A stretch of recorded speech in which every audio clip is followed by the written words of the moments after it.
conduite qui va avancer le camion environ de 1,50 m.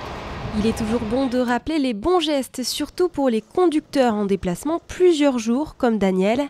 Il fait ce métier depuis plus de 35 ans. La chaussette donc pour la neige.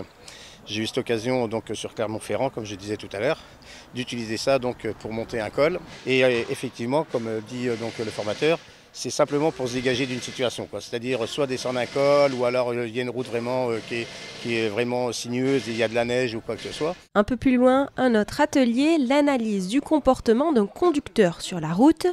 Au-delà de la consommation, c'est tout un tas de données chiffrées pour encourager à l'éco-conduite.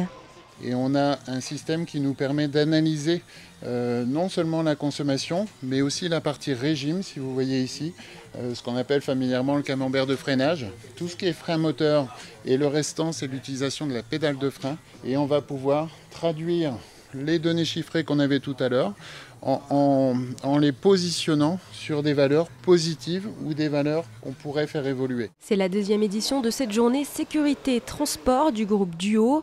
Une centaine de personnes y participent, des sédentaires mais aussi des conducteurs de poids lourds.